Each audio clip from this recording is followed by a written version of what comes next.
Mchangiaji wetu wa mwisho kwa leo atakuwa ni Mheshimiwa Omari Isa Kombo.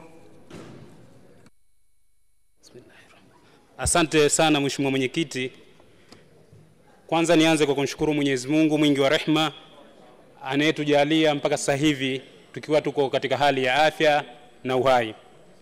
Vile vile Mheshimiwa Mwenyekiti, nianze kwa kupongeza wewe kwa kunipatia fursa na mimi ya kuweza kuchangia hotuba ya budget kuu ya serikali kwa mwaka wa fedha 2021-2022.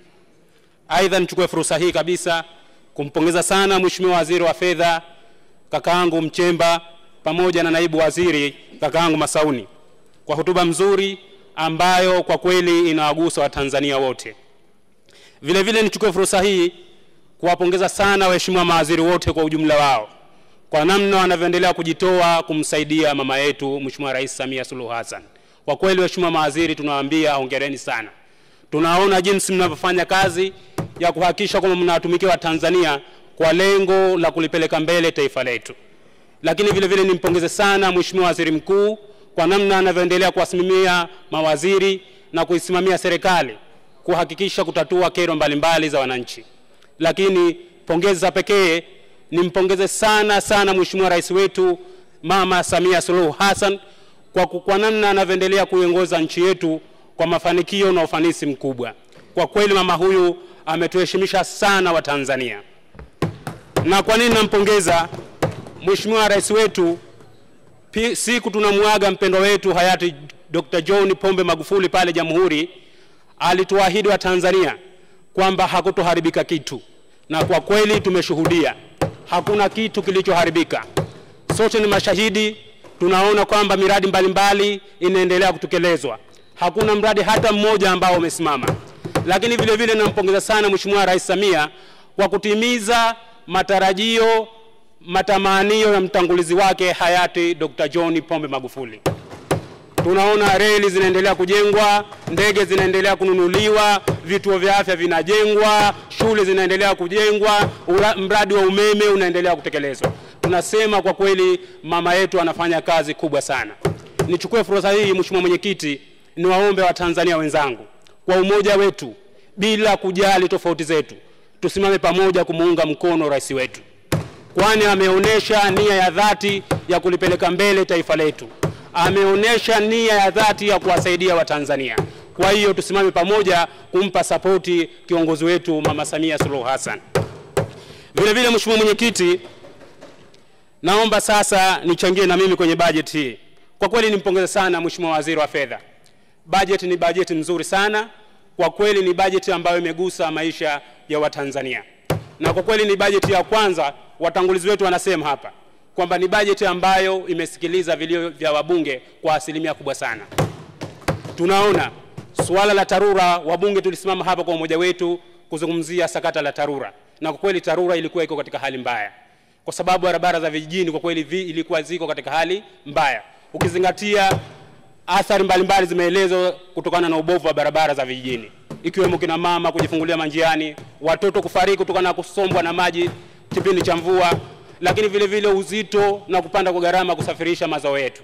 Kwa hiyo Mheshimiwa Waziri wa Fedha amekisikia kilio hichi na kwenda kuweka fedha kwenye mfuko wa TARURA. Lakini vile vile mama yetu Samia Suluhu Hassan amelisikia kilio hichi kwa kuweka kila jimbo shilingi milioni 500. Tunakupongeza sana Mheshimiwa Rais wetu.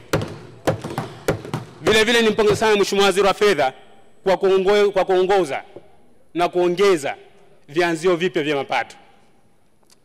Kwenye swali mapato ya simu, vile vile yanayotokana na miamala ya simu, lakini vile vile malipo ya line. Na kupongeza sana Mheshimiwa Waziri. Na kwenye tozo za mafuta, kwa kweli umefanya jambo muhimu sana na umeandika historia, na Watanzania wataendelea kukumbuka kwa kazi yako kubwa uliyofanya. Lakini Mheshimiwa Mwenyekiti, na tunafahamu kwamba Wizara ya Mawasiliano ni wizara ambayo haiko kwenye muungano, lakini kuna sekta ambazo tunashare pamoja. Mfano sekta ya mawasiliano kama Posta, lakini vile vile kama TTCL, Air Tanzania na mambo mengine. Sasa kianzio hichi kipya cha mapato ambacho kinakwenda kukusanya mapato kutoka na laini za simu na miamala ya simu. Tunafahamu kwamba simu hizi wanaotumia ni Watanzania wote wa pande zote mbili, upande wa Zanzibar na upande wa Tanzania bara, lakini miamala ya simu inafanywa na Watanzania wote. Na sisi upande wa Zanzibar, wananchi walio wengi mpaka vijijini wanatumia simu. Ni watu wachache sana ambao hawamiliki simu.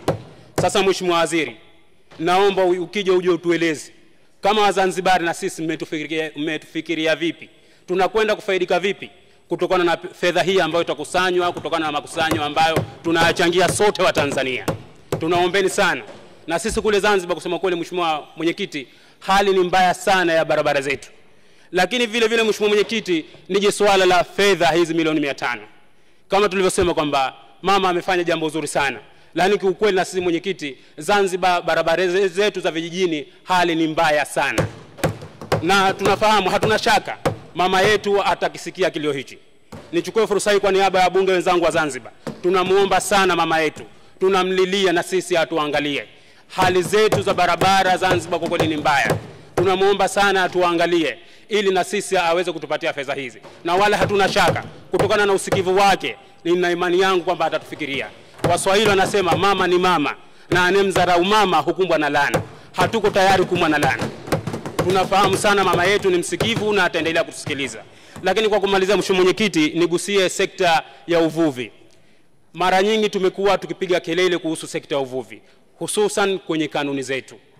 Mheshimiwa Mwenyekiti, niendelee kusema kwamba hadi sasa bado serikali haijataka kuliangalia kwa ukaribu sana kuhusiana na changamoto ya kanuni ya uvuvi inayozuia ring net. Hadi sasa hivi ninavyoongea, wavuvi wa Kigamboni na wa Mafia bado hawajapatiwa leseni. Wanakaa hivi, watu wana familia, wanakaa kila wakifika wanapigwa na dana, hawapati leseni. Kisingizio ni kanuni. Tuambie Mheshimiwa Mwenyekiti, Mheshimiwa Waziri kuombe, au kwa Waziri Mkuu aliingilie kati. Wavuvi wanapata shida.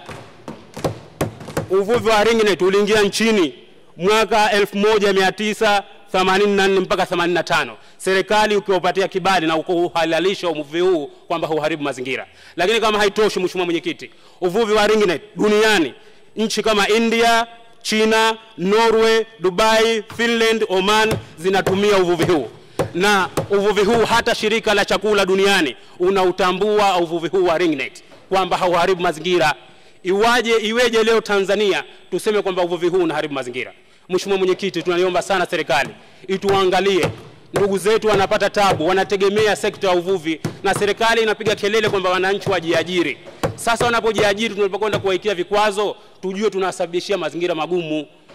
Mtu anatoka ameacha watoto nyumbani, anakwenda sehemu za Mafia au Kigamboni kuja kufanya shughuli ya uvuvi, akifika anazuiwa. Tuliangalia sana Mheshimiwa Mwenyekiti. Baada ya machache nasema naunga mkono hoja. Asante sana Mwenyekiti kwa kunipatia fursa.